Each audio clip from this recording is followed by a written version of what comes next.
The Ashes is the ultimate prize in English cricket. Right bowled, the middle stump's out of the ground, England have won. Willis runs around, punching the air. Australia have been bowled out for 60 and Stuart Broad has taken 8 for 15. England have only won once in Australia in the last 34 years. 8 series, 1 victory. And it's all over.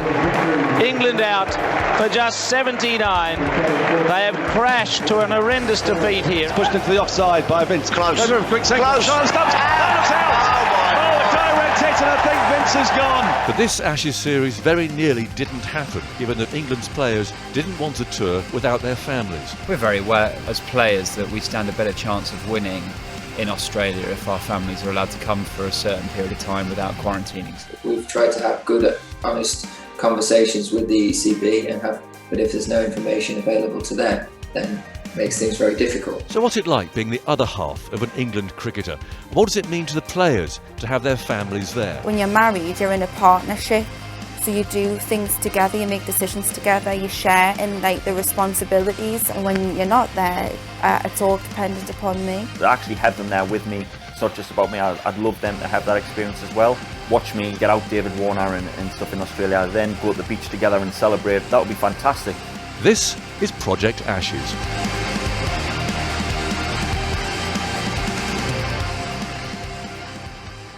It's late July. England have lost the series against New Zealand, but are preparing to take on India. Due to the team's COVID regulations, players aren't allowed inside venues this close to a start of a series. So I met up with Stuart Broad outside. 2, 3, 4, 5. Yeah, I won't get too close, but I'll go do it from here. Right, well, Stuart, here we are in the pub. All seems nice and relaxed. Are you ready to go for India? I am, yeah. It's actually been a really unique... This isn't any old pub we've chosen. Broad runs it with Harry Gurney. It's got a lovely large beer garden outside.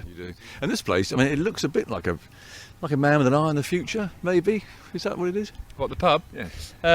Well, I mean, Harry's obviously retired this summer through injury and taken a real hands-on approach with the pub, which he's really enjoyed. I think, you know, when you get to 35, you'd be daft to not sort of plan for the future slightly. I mean, that's not saying that I have any plans in stopping just yet. I've found a bit of a new lease of life in the last couple of years from revamping my run up slightly, and I think that the setup around the England Test team at the minute, although we struggled against New Zealand, it's young, it's vibrant, it's energetic, and there's some talent there. So you get encouraged by the environment you're in a lot of the time. So I certainly have aims to.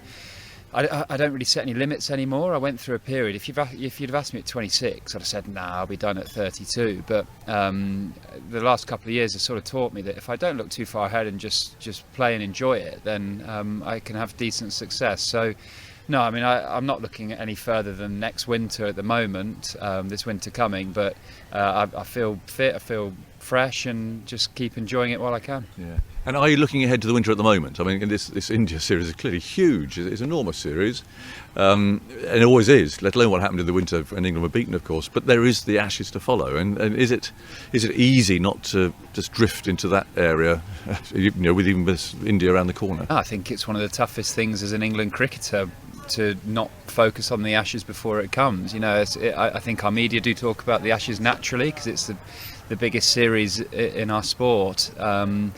But so of course we're very aware as a team that we're building up for an Ashes series in Australia and to go and try and regain the Ashes. And as of today then, where are we with rest and rotation, which it doesn't seem to be very popular with the players, frankly? I mean, I've got a number of fast bowlers in the course of this, and I wouldn't say people want to play. It's a cap. And it just seems that over the last few weeks, maybe that question of rotating players might just have eased down a bit. What are you expecting over the next few weeks? Yeah, I think it's been really harsh on Joe Root, if I'm honest. A guy who pretty much hasn't been able to have his strongest side out as an England captain for quite some time, because. And to be honest, it's nothing about workloads, it's nothing about the physicality of it, it's all the mental side of COVID bubbles. I think it's all been about protecting guys' mental health through being locked in hotel rooms, really. And we did 10 weeks in India and Sri Lanka just after Christmas, and then a few of the guys had IPL stints which got cut short, and there's quarantining. I think when Joss got back from the IPL, he told me he'd done a month in his hotel room on his own, quarantining in 2021 alone, which when you actually say that, that's just crazy, isn't it? That's really tough. So I think the ECB have really taken care of the players' mental health in the rest and rotation, but now you're getting into crunch time, aren't you? You're getting into crunch series with India and Australia. I think the team's got to start gathering some momentum, and how do you gather momentum? You play your best team and you win. So we're having to pick bigger squads because of COVID issues and bubbling still, which we were hopeful that we wouldn't have to do for the India series. But I think we're past the stage of seeing what players can do. We're at the business end where we need to win. And are you? I mean, again, not for sure, I guess, but are you bubbling? Are you prepared to bubble again for this whole India series? We're trying to keep ourselves cheery by doing 2 weeks at a time at the minute, in the sense that we're only looking at the first 2 test matches, and that is the same as the one-day group have done through July, of not allowed to go to restaurants. We'll have a team room that will be outside, so not allowed to socialise inside. We have to take individual cars everywhere, so no team bus. Basically, if we can have the mentality that we've not been in close contact with any of our teammates, then if someone gets it, hopefully it doesn't spread throughout the group. So I feel Saggers' eye watch obviously doesn't know what the word silent means. So I do feel for Tom Harrison and Ashley Giles with how much COVID has changed and sort of developed and moved, because we all know that we're having to protect the players' safety, mainly for the TV money, aren't we, and for how much an India Test series means to the ECB. And we saw how important it was to get the cricket on last summer, and how that's sort of helped the game so much. So as players, we have a big responsibility to look after ourselves and keep ourselves and our families safe, but also we need to be able to see our families, because as I mentioned about Joss having so much time in hotel rooms, he's not alone. What did he do in there? I mean, have you any idea how? I mean, I remember I phoned Chris Wokes when he was in quarantine, and Johnny Bairstow actually as well, see how they're getting on. And Chris is quite philosophical about it, because that's Chris, isn't it? I think Johnny's a bit more wired. But I mean, what are they doing? How do they spend their time? Yeah, I mean, we did it in Sri Lanka and India as well, where we had to quarantine in our rooms, and we tried to start the morning with like an hour's Pilates or something on Zoom, so you sort of get a little bit of interaction going.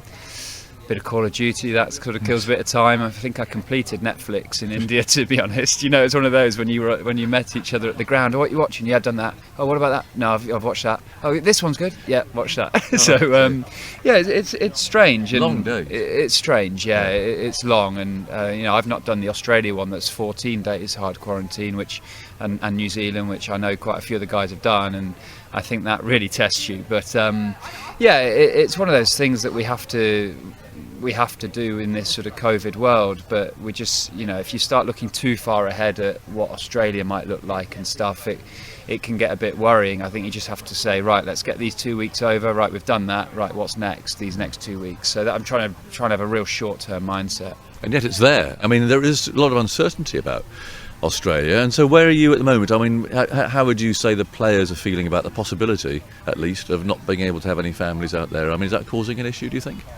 That will cause an issue, absolutely, yeah. I mean, it's. I think the players would be very nervous about the possibility of families not going, because not so much that you might not see your family or your kids for 4 months, but it's actually, I felt like in India we might have run out of steam a little bit. We obviously played brilliant in Sri Lanka, the first test, and the last couple of weeks doing the same thing, hotel room, cricket ground, seeing the same people without, you know what it's like, you've toured for few years, having that release of going out for a meal with Emma, or just having that mental release of seeing your kids, or really helps with you on the field. And that's quite hard to explain. I don't know what it is, but it really does help you to perform. So we're very well aware of, as players, that we stand a better chance of winning in Australia if our families are allowed to come for a certain period of time without quarantining. So I would say the ball is in the ECB and the ACB's court at the moment. Well, that was interesting and very deliberate from Broad. It became increasingly clear as the summer wore on that many had significant reservations about touring Australia if their families couldn't go with them. I caught up with Jimmy Anderson before the first test. I've done that trip before without my family, and it was tough. But I think for me, I'm in a very different position to a lot of other people. My family, they are young, but a little bit older than, you know, some guys have got very young children. Some have got pregnant wives as well. So it's, you know, that in itself makes it difficult for those guys. For me, it'd be something where I'd have to sit down with my family. They're always great and a great sounding board, and I think that my wife in particular will be keen for me to go. She'll know it's more than likely my last tour to Australia, so I'm sure she'll be on the positive side. But yeah, we still don't. It's still all up in the air, so we just don't know what's going to happen with that. But in this environment, teams and so on, you know, very, very close together and not a lot of oxygen around. How are you going to stop that becoming, I don't know, a real distraction and perhaps worse during the course of this series? Well, we've already had conversations with the ECB, and they've stated very clearly that they're doing their bit for us. The players have put their point of view across, and the ECB are now dealing with that issue behind the scenes so that we can focus fully on this India series ahead of us, because I think that, you know, generally in the series, particularly against India, there's always distractions, and the fewer the better, really, so we don't need this hanging over us throughout the series. But of course it did hang over the series, with the captain playing a textbook straight bat every time I tried. We're still waiting on a bit more information, and we need to keep working closely with the ECB, and until we really have that. And there are very important conversations that need to continue to keep happening. We have to find out the lay of the land before we can really make any big decisions as a group of players.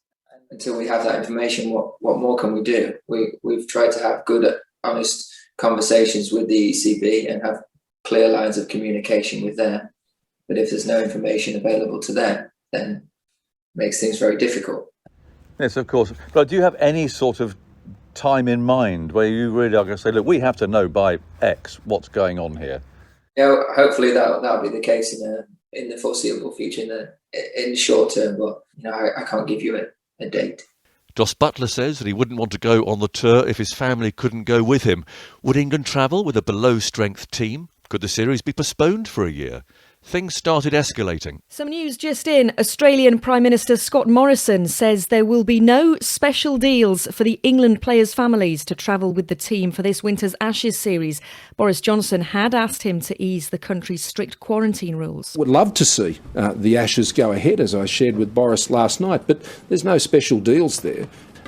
When it comes to their profession, which is playing cricket, I don't see the difference between that and someone who's coming as a skilled, qualified engineer or someone who's coming to be ready for studying. As summer turned to autumn at home and winter turned to spring down under, Australian captain Tim Paine, remember him, made his thoughts known on his SEN Hobart podcast. The Ashes are going ahead. The first test on December 8, and whether Joe's here or not, to be honest with you, so they're trying to get themselves the best possible conditions that they can get. But at the end of the day, we all are, and we don't want to give them poor conditions because we're going to be in the same boat as them. But it'll be worked out, as we've said many times, above us, and then they'll have a choice to make. You either get on that plane or you don't. But no one's forcing you to come. No one's forcing any England player to come. That's the beauty of the world we live in. You have a choice.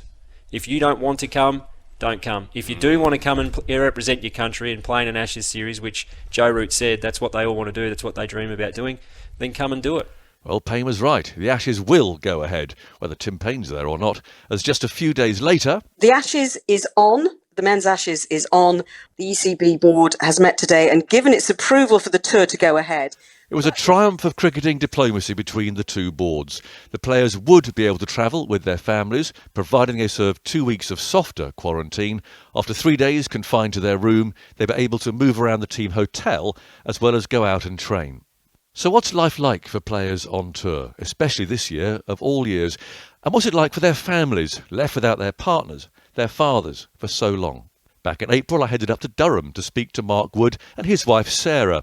It's very rare that we get a chance to interview the partner of a player, so I was keen to know what it's like being the unseen support for an England cricketer, what it's like when he's away for months on end, but also what it's like when you join the tour, and how much more complicated things are when you've got a child.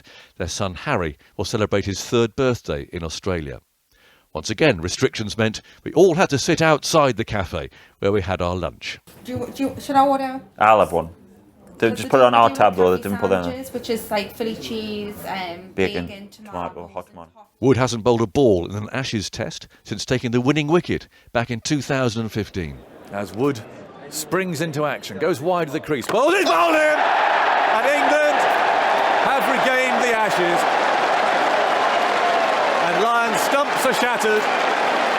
England are in little groups, jumping up and down. As an Englishman, playing against Australia is one of our biggest things you can do. I've played a lot of one-day cricket against them, had some success, a lot of success as a team, some success individually. So I'd like to, test myself against them again at the highest level. I was a bit naive and young, sort of, not in terms of age, but in terms of my Test career.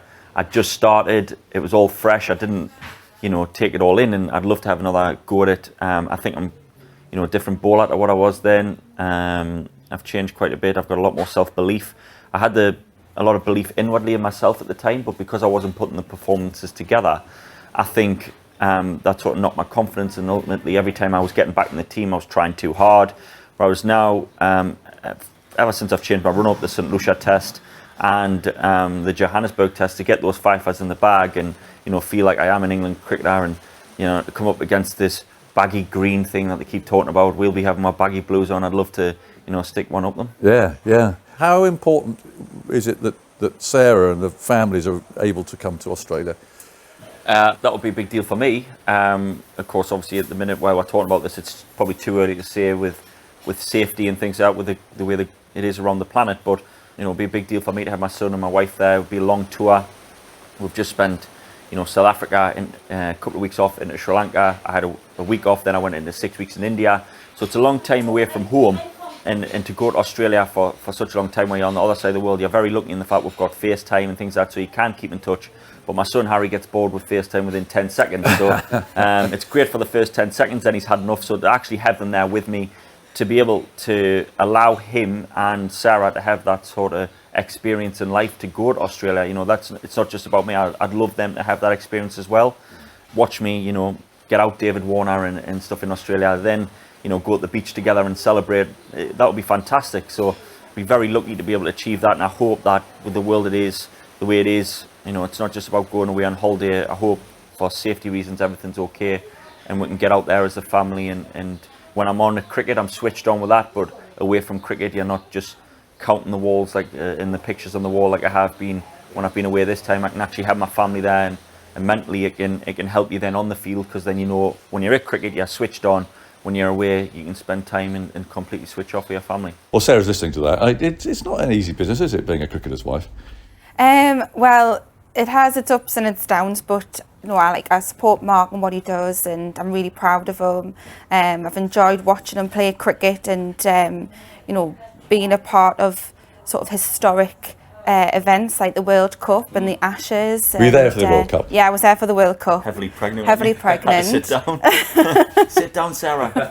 Can you see her? Yeah, well, at one point, so we knew where the families were, and obviously Sarah's heavily pregnant, and I could see that girls patting her on the back, trying to say calm down and stuff. So it was a bit of a roller coaster for you. I mean, we obviously celebrated in the night. Sarah was so shattered by the end that she had to go to bed. But normally you tend to be quite tame when you're celebrating at the cricket, but at the World Cup I was at a different level.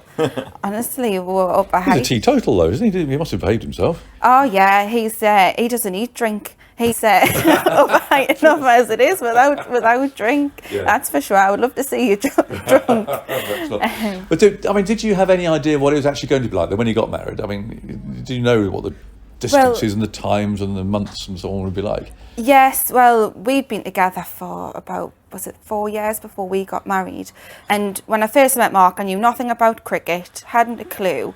And then when he started playing for England, I started going to watch him play and kind of got an idea of what that world was all about. And then from that, you just kind of go with it, and it becomes your life as well as theirs when you're having to live alongside like their schedule of them like playing away in the summer in this country and then going abroad in the winter. So, you know, when we got married, I knew what I was letting myself in for. But it was harder originally, wasn't it? Because you were a school teacher. And yeah, that's trying to fit around the holidays, but also me being away and trying to work it like that. It was quite hard, wasn't it? Yeah, because obviously when you're working, you're restricted to how much time you can get off yourself, and that was like something that we discussed, wasn't it, of how we're going to make this work when I'm working full time. I only get a certain amount of holidays to try and come away and see Mark play cricket or play cricket in this country and play abroad.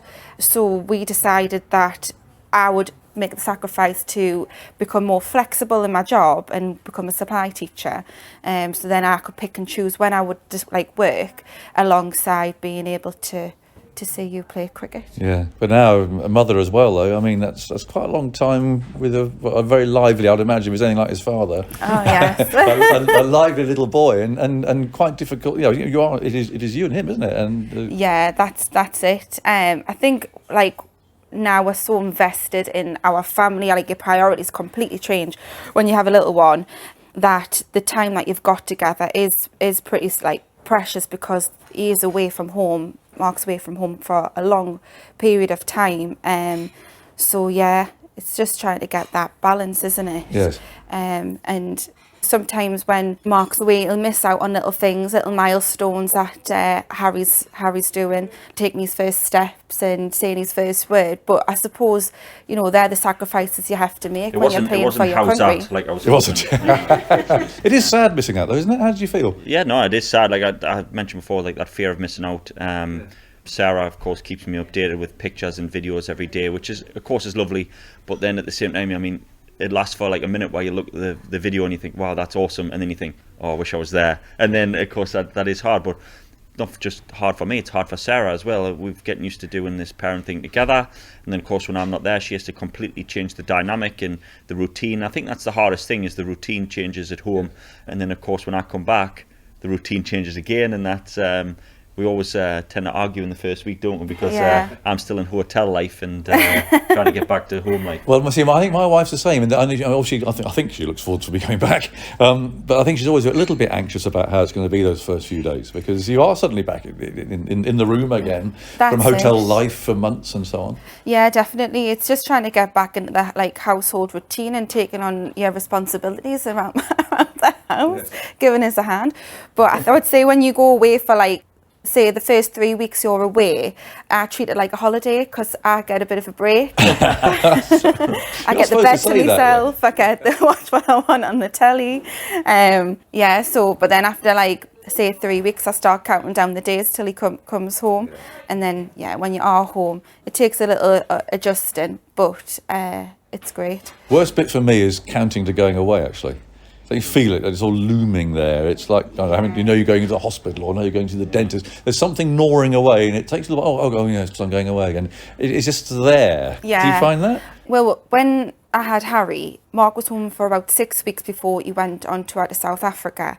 And the week before you went, I was counting down the days thinking, oh God, he's gone, I'm going to be left on my own with a baby, and what's it going to be like, and all of that. And then the day that you left, I think out of all the days that you leave to go away was the worst day. Yeah, because like I say, when you have a child, your dynamic changes, your priorities change, and you look at things so differently. Whereas before we had Harry and you would go on tour, I had to be going, yes, peace at last, get yourself away. I'd be throwing the bags out the door. But, is he as lively at home as we see him playing cricket? Is he quite full on? Oh yeah, every day. Easy, Sarah. Easy. Every day. Singing, the dancing, in the kitchen. Oh. It's just because of my son, that though. I don't act. But it's that's the thing I'm worried about. Obviously, is when I do go away on tour. Now he's getting a little bit older. He's starting to understand a little bit more. You know, when you start to pack your bags, like for me, me and Sarah, we know I'm going, but he doesn't quite understand yet. So when he starts to realise that, you know, when I get the cricket bats out, he may start to think that's sad because he knows that I'm going away. So I'm not looking forward to that bit. But the thing is, though, I find that as time goes on, it starts just becoming the norm. Like, Harry will get used to the fact that, like, you go away all the time. It's just going to be what happens all the time. And not that it makes it any easier, but obviously... Well, with my injury record, he'd probably not have to wait that long, so it'll be all right. Don't worry about tomorrow. No, we're not talking about injuries anymore, Woody. We don't get the chance to speak to players' wives very often. So there's been groups of wives and girlfriends over the years have been quite competitive, I think, you know, amongst themselves a little bit as well, and quite, you know, sort of defensive of their husbands and that sort of thing. What's the atmosphere like with these? Oh, the girls are great. We all get along really well, and we're all very supportive of each other. We've all kind of gone through the same thing as well, because there's just been a massive baby boom. We've all having babies and kids. We all got married around the same time, and then we've all had kids at the same time. So we really do just share in that. That's like a common sort of thing amongst ourselves. And yeah, I would just say that we're really, just really supportive, because we all know what it's like. Sometimes you go through hard times, like if your husband's down and there's something that's like getting to them a bit, you know, they're listening, they're there, and yeah, you kind of can relate. Yeah. You've got a WhatsApp group, haven't you? We've got the WhatsApp group, and we're always chatting the WhatsApp group. We're always like checking on each other and see how we're all getting on.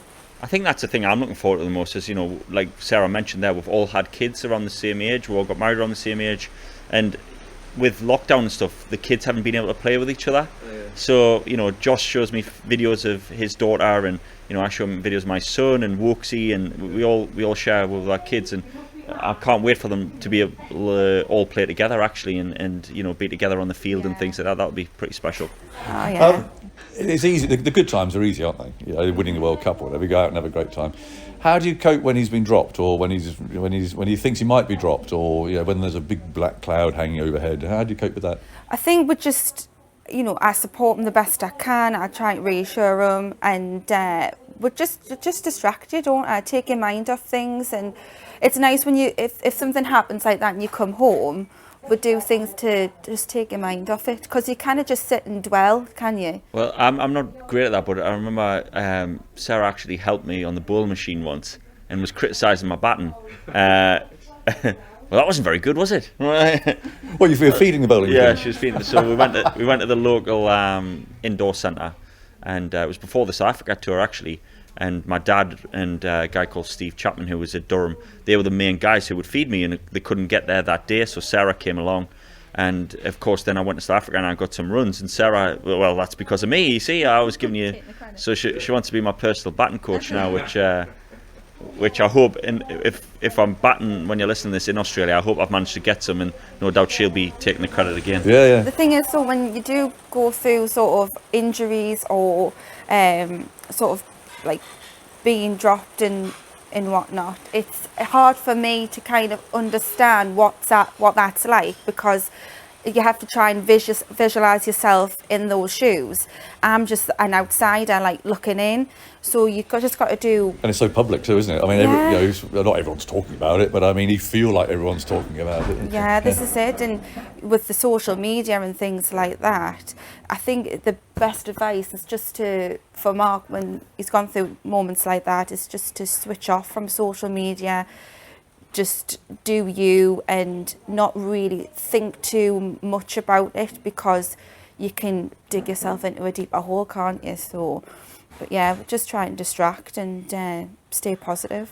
It's interesting, but you can see by listening to you how you can see how your relationship works, don't you? Because you're obviously very positive as well, aren't you? And you really see the good things in this relationship. Oh yeah, definitely. Yeah. And when he's on tour and whatnot, we try the best to have a good time, go to, like I say, nice places. And the worst things about it can be that when you're, say, playing test cricket, you're away for like 5 days. So that's 5 days that you're going to be on your own for.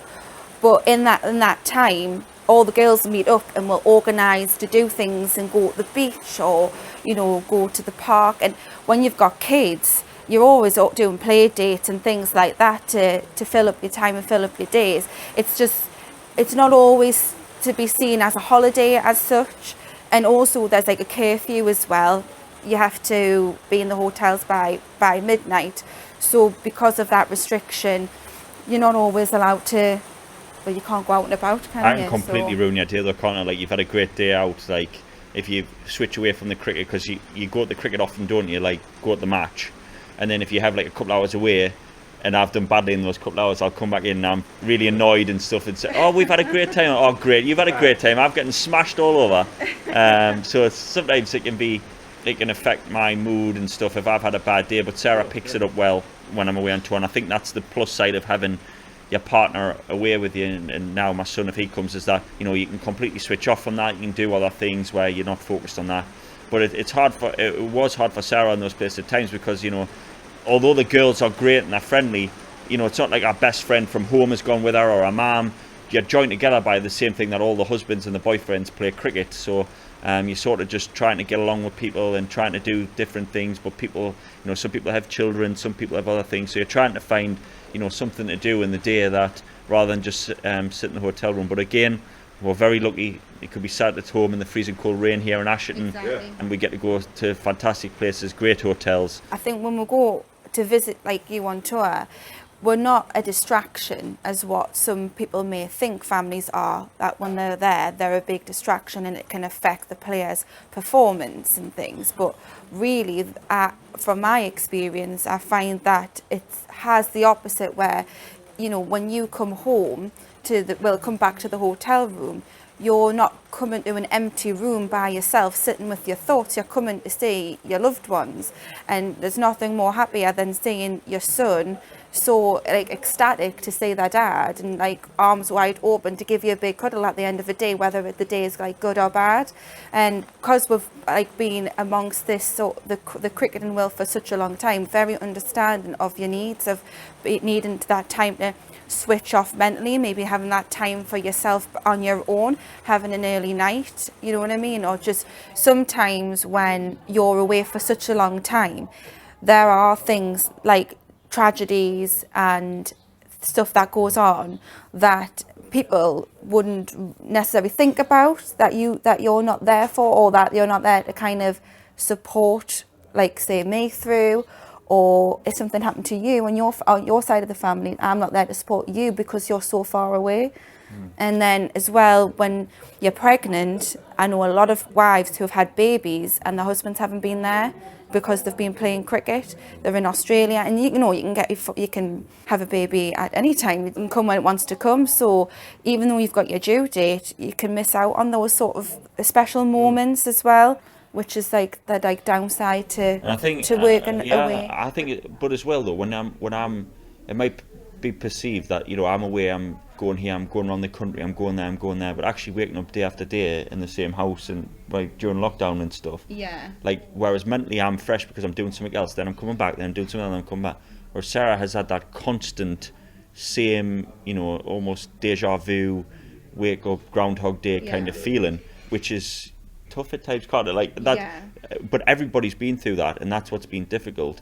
But to think that, you know, as a cricketer, I've been lucky enough to be able to go somewhere or play cricket or do something that I enjoy, whereas Sarah's had to pick up the brunt of it at home and continue that sort of family life without. And like when I really think about it, I think being together on tour is better being together than it is obviously like being apart. And as much as that I might not see it a lot when you are on tour, being at home without you is just, I find it like quite hard, especially having Harry sometimes when it's been very long periods. Like you say, it's like Groundhog Day every day. And when you're married, you're in a partnership. So you do things together, you make decisions together, you share in like the responsibilities of your children and of your household and stuff like that, and you make those decisions together. And when you're not there, it's all kind of dependent upon me because I'm the one that's looking after Harry. Well, it's an eye-opening insight, isn't it, into how hard but also how rewarding life can be as the partner of a cricketer. Wood's one of 10 players in England's 18-man squad to have never played a test in Australia. But what can they learn from previous tours? Australia's a wonderful country. You feel like it is England versus Australia over there. It's not just England versus the Australian cricket team, it's England versus Australia. I think it was 2006 we went to Australia and we were talking about things like how we look when we get off the plane. We've got to be in suits to make sure we make a good impression when we get off the plane. But actually, who cares about that? You know, it's about how you perform on the field. You can't go to Australia, bunker down and have a lot of success. I think you do need that support system around. That's next time on Project Ashes.